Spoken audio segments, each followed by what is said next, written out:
We are not against worldly knowledge. اگر کوئی دنیاوی نالج حاصل کرنا چاہتا ہے، اگر وہ شریعت کی باؤنڈری میں رہ کر حاصل کرتا ہے، اٹس اوکے، ٹھیک ہے نا. مگر ہم یہ کہتے ہیں کہ آپ دنیاوی تعلیم کے پیچھے اتنا تو نہ چلے جائیں کہ دین بالکل چھوڑ دیں، آپ کو دین کے بارے میں کچھ بھی نہ آئے.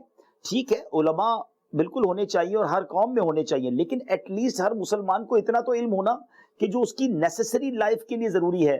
اللہ کے بارے میں کیا عقیدہ ہو، نبیوں کے بارے میں کیا بلیف ہو، صحابہ کے بارے میں، فرشتوں کے بارے میں، جنات کے بارے میں، قیامت کے بارے میں، جنت کے بارے میں، دوزخ کے بارے میں، جو ہمارے مین بلیفز ہیں وہ ہمیں کتنے پتہ ہیں. پھر اس کے بعد آئیں عبادات کی طرف، تو نماز پڑھنی ہے تو نماز کے مسائل، وضو کے مسائل، طہارت کے مسائل، تلاوت کے مسائل. اچھا جناب روزہ رکھنا ہے تو روزے کے مسائل، اسی طرح زکوٰۃ دینی ہے تو زکوٰۃ کے مسائل، شادی کرنی ہے تو شادی کے مسائل. جو لائف کے لیے نیسیسری ہے وہ تو علم سیکھیں، وہ بھی نہیں آتا لوگوں کو. حج کرتے ہیں تو حج کے مسائل نہیں پتا ہوتے. یقین کریں ایسی ایسی مسٹیکس ہم نے عمرے اور حج پہ دیکھی تو عقل حیران ہو جاتی ہے، کیونکہ لوگوں کو یہ کہہ کر بھیج دیا جاتا ہے جو باقی لوگ کر رہے ہیں وہی کرتے رہنا. میں ایک چٹکلا آپ کو سناتا ہوں، ویسے تو یہ دل خراش بات ہے لیکن علم سے دوری کی بات ہے. ایک صاحب کسی کو ملے طواف کے پاس روتے ہوئے، بڑی عمر تھی. تو کسی نے کہا یار آپ کیوں رو رہے ہیں؟ کہہ رہے میں صبح سے طواف کر رہا ہوں، کر کر کے تھک گیا ہوں، یہ ختم ہی نہیں ہو رہا ہے. تو دوسرے نے پوچھا کہ مطلب ختم نہیں ہو رہا سے آپ کی کیا مراد ہے؟ کہتے مجھے لوگوں نے یہی کہہ کے بھیج دیا تھا جو سارے لوگ کر رہے ہیں وہی کرتے رہنا، میں صبح سے طواف کر رہا ہوں ختم ہی نہیں ہو رہا ہے. اچھا وہ یہ بیچارے سمجھ رہے ہیں کہ سارے وہی ہیں جو صبح سے طواف کر رہے ہیں، حالانکہ لوگ 7 چکر کر کر چلے گئے تھے، وہ بیچارے صبح سے کر رہے ہیں کہ کوئی اعلان ہوگا کہ بس اب یہ چکر لگانا ختم ہو گئے، آپ صحیح کی طرف جائیے. تو یہ حال ہے ہماری قوم کا، اتنی دوری ہے دین سے.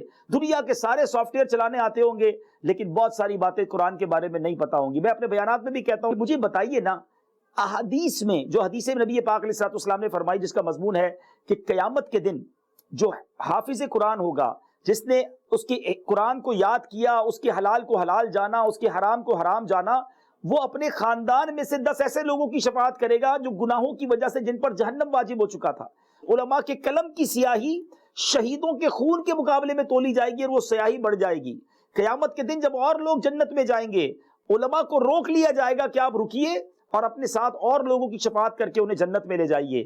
قیامت کے دن حفاظ اور علماء اور دین سیکھنے والے کے بارے میں اعلان ہوگا، ان کے والدین کے بارے میں. کہاں ہیں وہ لوگ جن کے بچوں نے قرآن تھاما تھا؟ ان کو عزت کا تاج اور جنت کا لباس پہنایا جائے گا. مجھے ایک حدیث بتا دیجئے نا کہ پی ایچ ڈی ہولڈر کے والد کو جنتی لباس ملے گا، ایم بی بی ایس کرنے والے کے والد کو جناب قیامت میں تاج پہنایا جائے گا.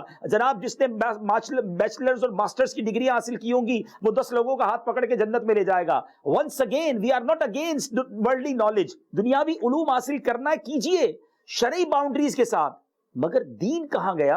اسلام کی تعلیمات کہاں گئی؟ ہم اس سے بالکل دور ہو گئے.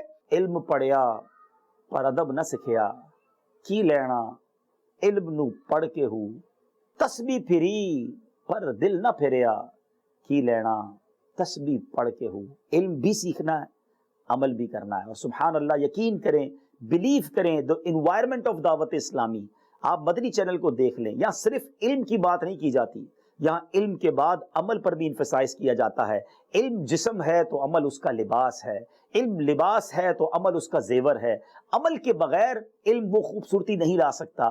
تو first of all try to learn the knowledge of دین and then practice it.